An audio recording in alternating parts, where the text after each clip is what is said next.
உறவுகளே, சென்ற பதிவில் குடும்பத்தில் ஒரு பிரச்சனை எப்படி ஆரம்பிக்குது, எந்த இடத்துல ஹஸ்பண்ட் ஒய்ஃபுக்கிட்ட நம்ம எல்லாரும் நினச்சிக்கிட்டு இருந்தோம் இது வரைக்கும் வெளியிலேருந்து தான் பிரச்சனை வருதுன்னு நினச்சோம். ஆனால் இல்லை, வீட்டிலேருந்து தான் பிரச்சனை ஆரம்பிக்குதுங்கிறத தெரிஞ்சுக்கணும். ஓகேவா? போன பதிவு நீங்கள் பார்த்துருக்கலாம், அதோட தொடர்ச்சி இந்த பதிவு. இப்போது இந்த பதிவோட நோக்கம் என்னென்னா, நம்ம இப்போ வாழ்க்கை ஆரம்பிக்குது, ஹஸ்பண்ட் ஒய்ஃப் வாழ்க்கை, கல்யாண வாழ்க்கை ஸ்டார்டிங். கல்யாணத்துக்கு சாந்தி முகூர்த்தத்தை பற்றி தான் போன பதிவில் பேசணும், கரெக்டாக? இந்த பதிவில் நம்ம கல்யாண வாழ்க்கையில் முதல் நாள்லேருந்து ஆரம்பிக்கிறோம். ஒரு குடும்ப வாழ்க்கை நல்லா இருக்கணும், அந்த வீட்டு மருமக தான் அதுக்கு முதல் காரணம். குடும்பத்தில் உள்ளவங்க எல்லாரும் மருமகளை ரொம்ப எதிர்பார்ப்பாங்க. வேலைக்காரியாக இருக்கணும்னு கிடையாது, விருப்பமான பிள்ளையாக இருக்கணும்னு ஆசைப்படுவாங்க. இதுதான் தொன்று தொட்டு வருவது. அப்போ அந்த பிள்ளைக்கு ஒரு கடமை அதிகம். ஒரு கலெக்டர் பொறுப்பு எடுத்துகிட்டு வராருன்னா எவ்வளோ மக்கள் விருப்பப்படுவாங்க. புது கலெக்டர் வந்திருக்காருப்பா, எப்படியா இருந்தாலும் எல்லா துறையில் இருக்கிற பிரச்சனைகளை தீர்ந்துடும், நமக்கும் அதிகாரிகளுக்கும் நல்ல ஒரு உறவுகள் அமையும், அதிகாரிகள் நமக்கு கொஞ்சம் ஹெல்ப் பண்ணுவாங்க, இப்படிலாம் நினைப்பாங்கல்ல மக்கள். ஒரு புதிய அரசாங்கம் அமையுதுன்னா மக்கள் எவ்வளோ எதிர்பார்ப்பாங்க. இப்போ ஒரு புதிய அரசாங்கம் அமையுது அப்படின்னா மக்கள் என்ன பண்ணுவாங்க, நமக்கு ஏதோ நல்லது, விடிவு காலம் பிறந்திருக்கு நினப்பாங்கல்ல. அப்போ பொறுப்பு இருக்குல்ல, இதுதானே உண்மை. அதே மாதிரி தான் மருமகளும். வீட்டுக்கு ஒரு மருமகன் வராருன்னா அந்த வீட்டில் ஒரு பொறுப்பு ஆரம்பிக்குது.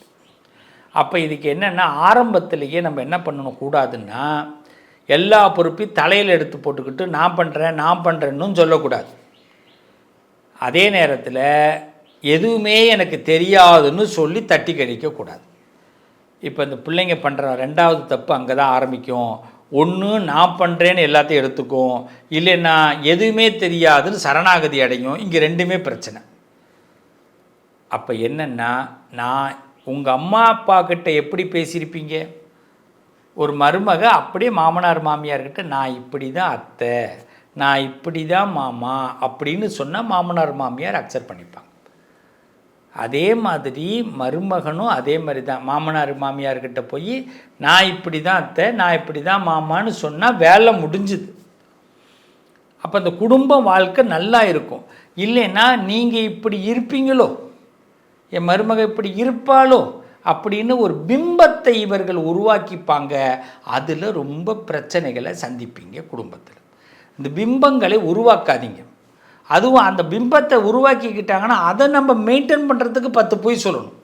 என்றைக்குமே வாழ்க்கையில் ஒரு பொய் உள்ளே வருதுன்னா அந்த பொய்யை பாதுகாக்கிறதுக்கு 10 பொய் வரும். மொத்தம் 11 பொய் நாம் ஒரு பொய், மொத்தம் 12 பொய். எப்படி 12 ராசி இருக்கோ அதுமாரி 12 பொய் சேர்ந்துருச்சுன்னா நம்ம வாழ்க்கையில் நிம்மதியே இருக்காது.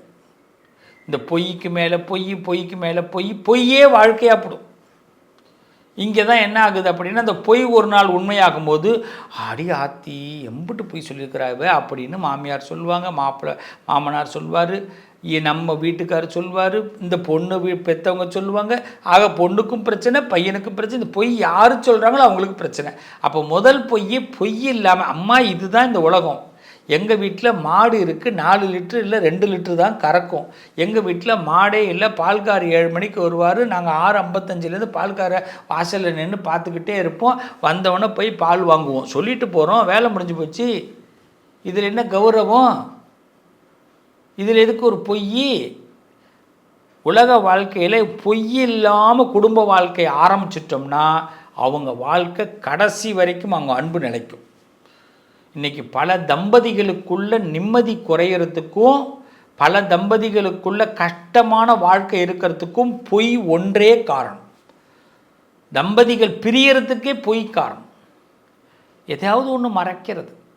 வீட்டுக்காரர் இதை கோபப்படுவாரோ, மாமியார் இதை கோவப்படுவாங்களோ, மாமனார் இதை கோவப்படுவாரோ, மச்சினி இது இவன் இப்போ நினைப்பான் பொண்டாட்டி கோவப்படுமோ, ஜுஜு பொண்டாட்டிக்கிட்ட எப்படி இதை சொல்கிறது.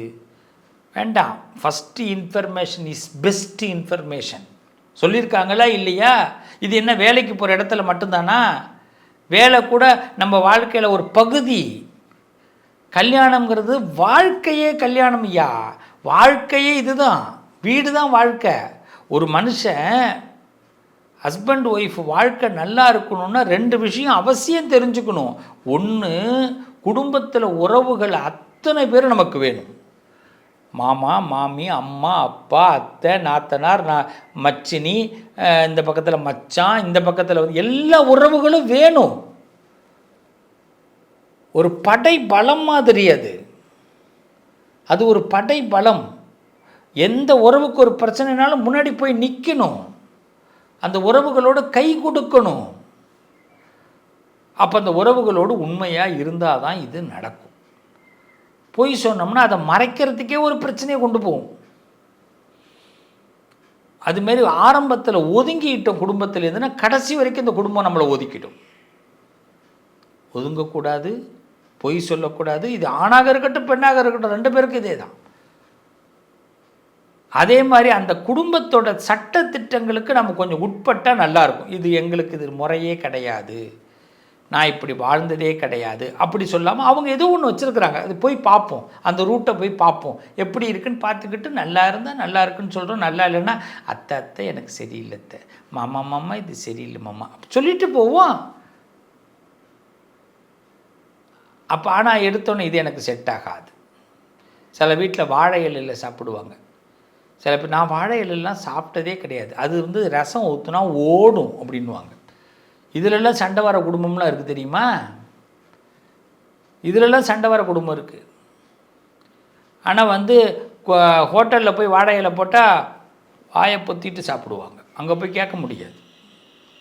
ஏன்னா அடுத்த ஹோட்டலுக்கு போகிறதுக்குள்ளே இங்கேருந்து எழுந்து போகிறதுக்குள்ளே பார்க்கிங் தேடி ஹோட்டலுக்கு போகிறதுக்குள்ளே பெரிய பிரச்சனையாகிடும். ஆனால் வீட்டில் தான் இதெல்லாம் பேசுவோம். அப்போ வாழ்க்கையோடைய தத்துவம் இந்த இடத்துல இப்படி ஆரம்பிக்கும். அடுத்தது ரொம்ப முக்கியம், நம்ம லைஃப்பில் ஒருத்தவங்களை நம்ம தக்க வச்சுக்கணும், உறவுகளை தக்க வச்சுக்கணும். அவங்கள வேண்டான்னு வெறுத்துடக்கூடாது. வெறுக்கிறதுக்கு 1000 காரணம் வரும், பிடிக்கிறதுக்கு ஒரே ஒரு காரணம் தான்.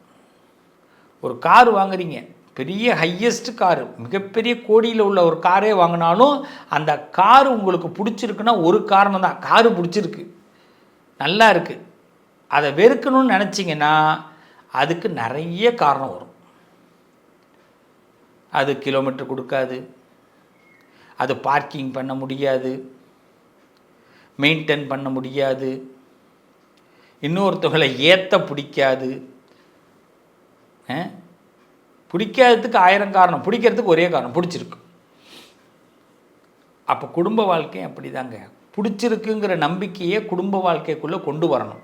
3வது, குடும்பத்துக்குள் எந்த ரகசியமும் இல்லாமல் பார்த்துக்கிறது ரொம்ப நல்லதுங்க.